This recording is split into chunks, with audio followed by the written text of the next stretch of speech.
गुमराह एपिसोड 261। हर सू खामोशी छाई हुई थी। इसके सिवा दूर दूर तक कोई हल्की सी आहट भी सुनाई नहीं देती थी। रात के 3 बज रहे थे।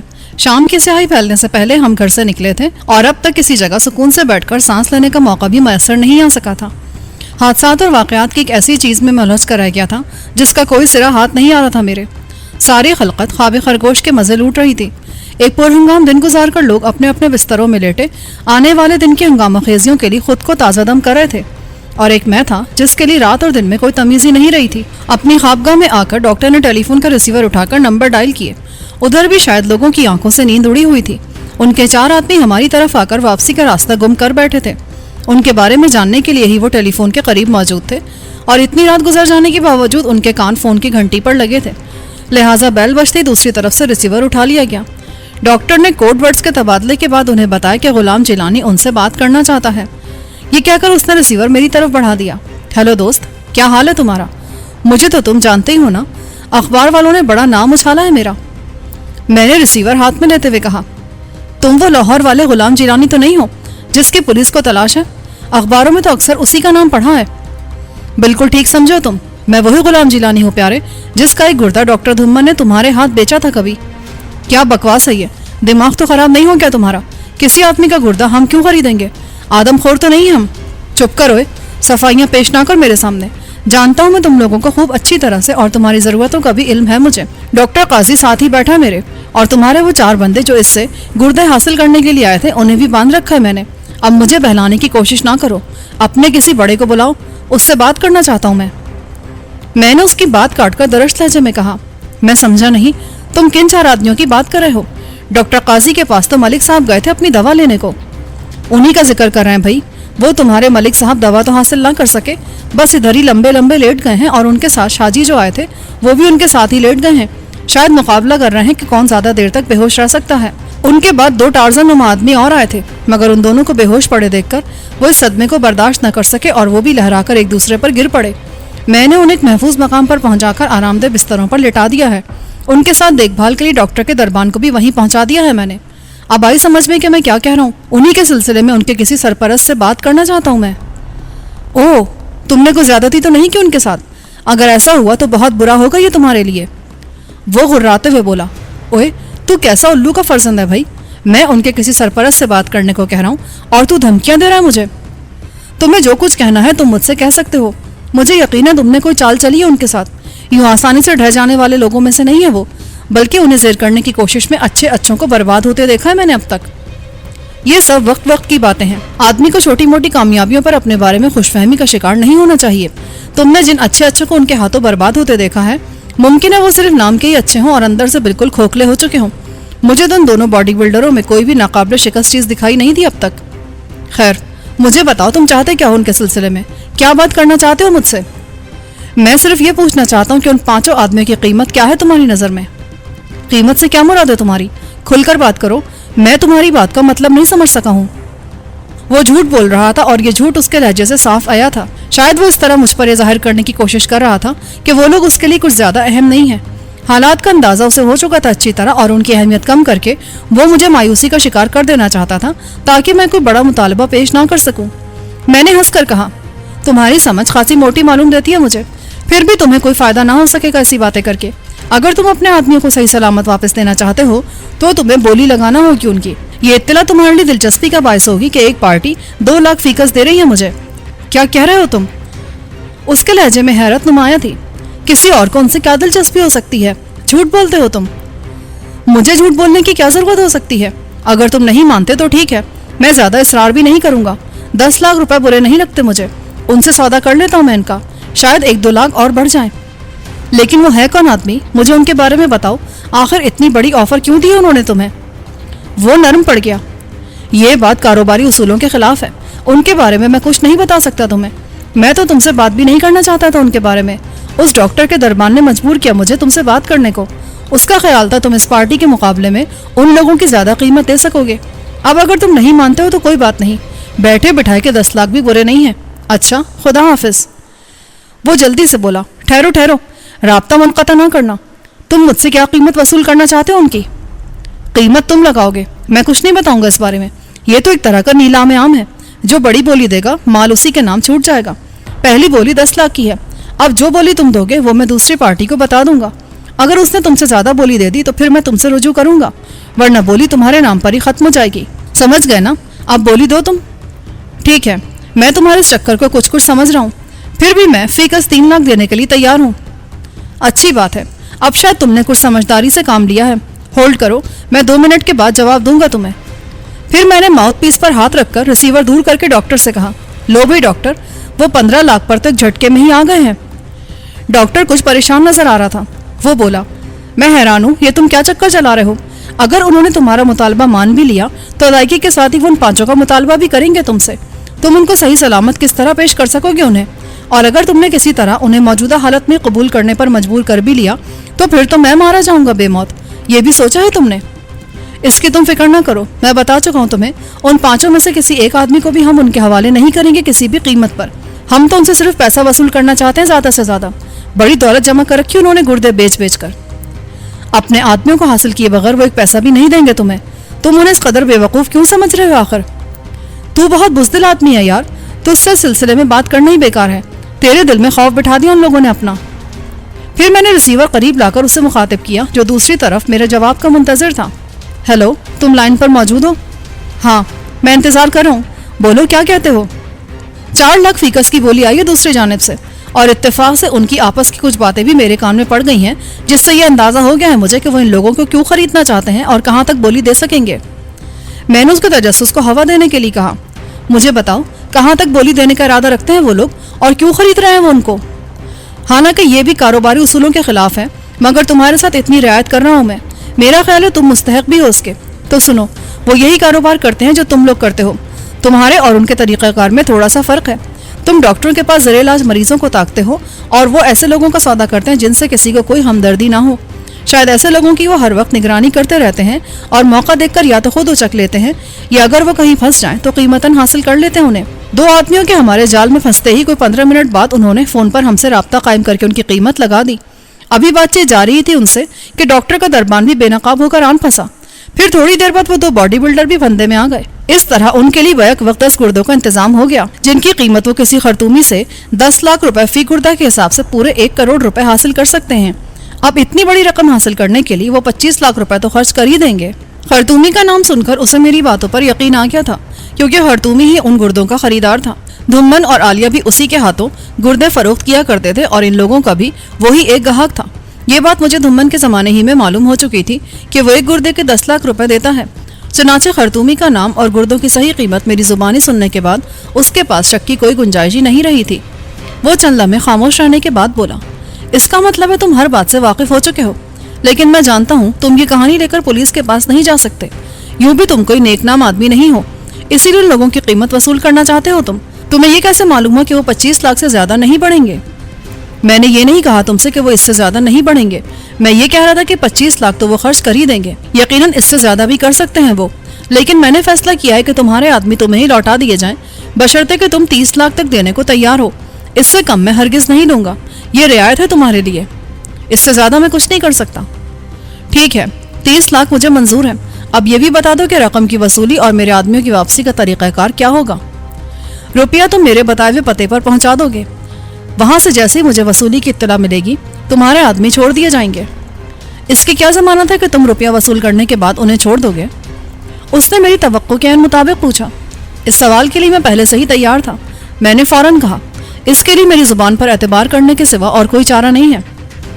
اچھا، اس نے کہا، اور پھر چند لمحے کے لیے لائن پر خاموشی طاری ہو گئی۔ میں نے کچھ دیر انتظار کرنے کے بعد کہا، ہیلو، کیا سوچنے لگے؟ اگر منظور نہیں ہے تو بات ختم سمجھو۔ وہ جلدی سے بولا، ٹھیک ہے، مجھے امید ہے تم کوئی دھوکہ نہیں کرو گے میرے ساتھ۔ وہ پتہ بتاؤ جہاں رقم پہنچانا ہے۔ 5 منٹ انتظار کرو، میں دوبارہ فون کر کے تمہیں طریقہ کار سے آگاہ کر دوں گا۔ یہ کہہ کر میں نے سلسلہ منقطع کر دیا اور اٹھتے ہوئے ڈاکٹر سے بولا، آؤ واپس چلیں، 5 منٹ بعد اس سے دوبارہ رابطہ قائم کریں گے۔ جب 5 منٹ کے بعد یہاں واپس پھر آنا ہی ہے تو اتنی سی دیر کے لیے واپس کیوں جا رہے ہو؟ میں اپنے دوستوں سے سلسلے میں مشورہ کرنا چاہتا ہوں، اسی لیے میں نے اسے 5 منٹ انتظار کرنے کو کہا ہے۔ ڈاکٹر خاموشی سے اٹھ کر میرے ساتھ چل دیا۔ باہر آ کر وہ بولا، تمہاری یہ شہرت بلا وجہ نہیں ہے جیلانی، میں اب تک یہی سمجھتا رہا تھا، पुलिस खामखाही मामूली मामूली मुजरिमों को अहमियत देकर बड़ा बना देती है और ये अखबार वाले उन्हें हीरो बना डालते हैं। लेकिन आज तुम्हारे साथ इतना वक्त गुजारने के बाद अंदाजा हुआ है कि मैं अब तक गलत अंदाज से सोचता रहा हूँ। तुम तो बहुत ही हैरत अंगेज आदमी हो। नहीं यार, तुम्हारा वो पहले वाला अंदाजा ही दुरुस्त है। मुझ में वाकई ऐसी कोई बात नहीं जो दूसरे इंसानों में ना होती हो। बस सारी बात सर पर आ पड़ने वाली उफ्ताद की है।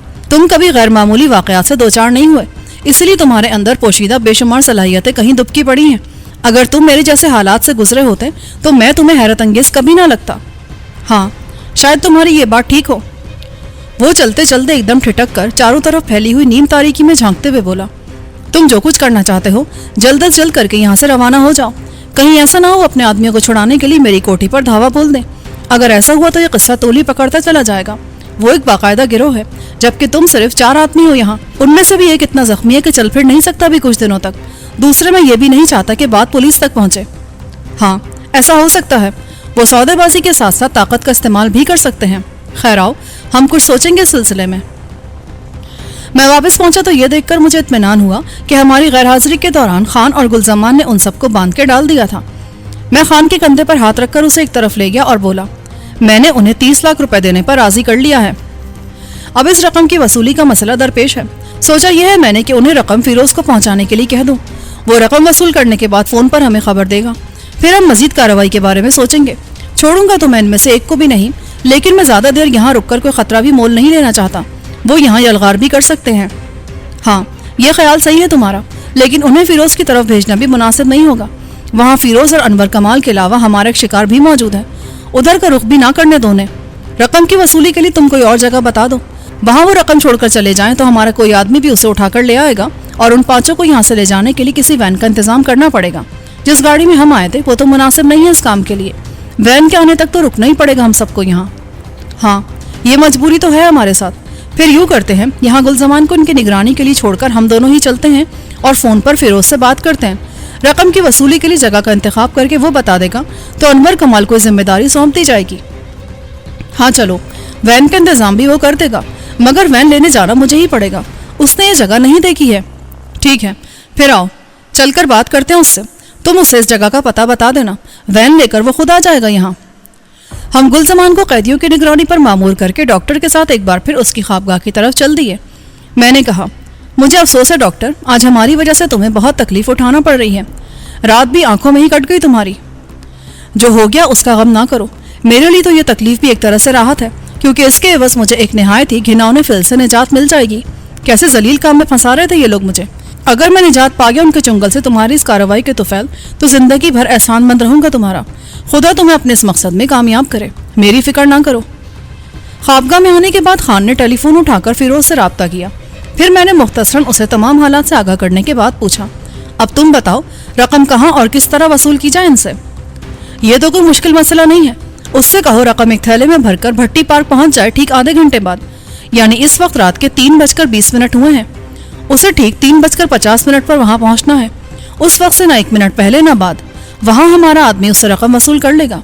वसूलियाबी के 1 घंटे बाद उसके आदमी उसी जगह पहुंचा दिए जाएंगे और फिर वो ठीक 5 बजे वहां से अपने आदमियों को ले जाए। उसे हिदायत करने के बाद तुम उन सबको लेकर यहाँ चले आओ। मैं और अनवर कमाल 2 गाड़ियां लेकर तुम्हारे बताए हुए पते पर पहुंच जाएंगे। एक गाड़ी तुम्हारे पास ही मौजूद है। मेरा ख्याल है 3 गाड़ियों में हम उन्हें बासानी यहाँ ला सकेंगे। हाँ, अगर वैन का इंतजाम ना हो सका तो 3 गाड़ियां इस काम के लिए काफी होंगी, मगर एहतियात बहुत करनी होगी हमें। फिर मैंने डॉक्टर को मुखातिब करके उससे कहा, डॉक्टर अपने मकान का पता और उसका महल वक़्फ़ बताओ जरा, ताकि मैं गाड़ियां मंगवा सकूं यहाँ। वो बोला, गाड़ियां मंगवाने की जरूरत नहीं है, गैराज में एक एम्बुलेंस मौजूद है, उसमें इन सबको ठूसा जा सकता है। तुम्हारा जख्मी साथी एक आदमी के साथ उस कार में आ जाएगा जिसमें डालकर तुम उसे यहाँ लाए थे। तुम फोन करके प्रोग्राम तय कर लो उससे, फिर हम निकल चलते हैं। हमसे क्या मुराद है? क्या तुम भी हमारे साथ चलना चाहते हो? मैंने डॉक्टर से पूछा। हाँ, मैं भी साथ चलूंगा तुम्हारे, ताकि उन्हें मुझ पर शुबा ना हो सके। मैं यहीं रह गया तो वो समझेंगे कि मैंने तुमसे साज़बाज़ कर रखी है। खान बोला, हाँ जिलानी, ये ठीक कह रहे हैं, यूं भी हमारा नुकसान ही क्या है इन्हें साथ रखने में। मैंने फिरोज से कहा, लो भाई, अब तुम्हें गाड़ियां लेकर आने की जरूरत नहीं है, यहाँ इंतजाम हो गया इसका, हम लोग आ रहे हैं अब। ठीक है, मैंने सुन लिया है, डॉक्टर की एम्बुलेंस ही ज्यादा बेहतर रहेगी इस काम के लिए। अब तुम जल्दी रवाना हो जाओ वहां से। मैंने सिलसिला मुनक़ता करके घड़ी की तरफ देखा। इस तमाम चक्कर में 15 मिनट गुजर चुके थे, जबकि मैंने उस गुर्दा फरोश को सिर्फ 5 मिनट इंतजार करने को कहा था। لہٰذا فوراً ہی اس کے نمبر ڈائل کر کے اس سے سلسلہ قائم کیا۔ وہ منتظر ہی بیٹھا تھا۔ میں نے فیروز کی ہدایت کے مطابق اسے 3:50 پر راجہ عزیز بھٹی پارک پہنچنے کو کہا۔ وہ بولا، ٹھیک ہے، میں رقم بھیج رہا ہوں، لیکن جو رقم وصول کرے گا اس کی کچھ نشانی تو بتاؤ۔ نشانی اس کے سوا کچھ نہیں کہ وہ خود ہی تم سے رابطہ قائم کر لے گا، تمہیں اسے تلاش کرنے کی ضرورت نہیں ہوگی۔ ایک بات تم کان کھول کر سن لو اور ذہن میں بٹھا لو، اگر تم نے زیادہ ہوشیار بننے کی کوشش کی تو نتائج کی ذمہ داری مجھ پر نہیں ہوگی۔ تم مطمئن رہو، لین دین میں ہم بے ایمانی کے قائل نہیں ہیں اور امید ہے تم بھی ہمیں مایوس نہیں کرو گے۔ میں ریسیور کریڈل پر ڈال کر اٹھ گیا۔ آؤ بھائی ڈاکٹر، وہ ایمبولینس نکالو جلدی سے، اب ہمیں زیادہ دیر نہیں کرنی چاہیے۔ ایمبولینس اچھی خاصی بڑی تھی، ان 5 کو گٹھری بنا کر ہم نے اس میں ڈال دیا۔ ڈاکٹر بھی ان کے ساتھ ہی بیٹھ گیا۔ خان کو میں اپنے ساتھ بٹھانا چاہتا تھا مگر وہ بولا، نہیں، تم اپنے ساتھ گلزمان کو بٹھا لو، میں آبی کو کار میں لے کر چلوں گا آگے آگے۔ ٹھیک ہے، جیسے تمہاری مرضی، میں نے کہا۔ وہ کار لے کر ہم سے 2 منٹ پہلے کوٹھی سے نکل گیا۔ دونوں نرسیں اور میل نرس اسلم مریضوں کے لیے پڑے ہوئے بستروں پر بے خبر سو رہے تھے۔ ہم نے انہیں اٹھانے کی کوشش بھی نہیں کی۔ انہیں یوں ہی سوتا چھوڑ کر ہم ایمبولینس میں آن بیٹھے اور خان کی روانگی کے ٹھیک 2 منٹ بعد میں ایمبولینس کو باہر نکال لایا۔ کوٹھی کے گیٹ سے نکلنے کے بعد میں نے ایمبولینس روک کر گلزمان سے کہا، یار یہ کوٹھی کا گیٹ تو بند کر دو جا کر، ایسا نہ ہو راستہ صاف دیکھ کر کوئی ڈاکٹر کے گھر کی صفائی کر جائے۔ ہاں، یہ ٹھیک کہہ رہے ہیں آپ، ڈاکٹر کو ہم سے تعاون کرنے پر کوئی سزا نہیں ملنی چاہیے۔ گلزمان یہ کہہ کر نیچے اتر گیا۔ میں نے ڈرائیونگ سیٹ اور عقبی حصے کے درمیان موجود چھوٹی سی کھڑکی سے اندر جھانکتے ہوئے ڈاکٹر سے کہا، میں نے اسے گیٹ بند کرنے کے لیے بھیج دیا ہے مگر وہ گیٹ کے ساتھ کا بغلی دروازہ تو بند نہیں کر سکے گا۔ اللہ مالک ہے، میرا خیال ہے کھلے ہوئے دروازے میں سے داخل ہونے کی جرات کوئی نہیں کرے گا۔ ڈاکٹر نے جواب دیا، معلوم ہوتا جرائم پیشہ افراد کے ساتھ رہ کر تم ان کی نفسیات سے بھی کافی حد تک واقف ہو گئے ہو۔ میں نے ہنس کر کہا۔ میں ایک ہلکا سا دھماکہ سن کر چونک اٹھا، یوں لگا تھا جیسے قریب ہی کوئی بلندی سے کودا ہو۔ میں نے جلدی سے ڈاکٹر کی کوٹھی کے گیٹ کی طرف دیکھا۔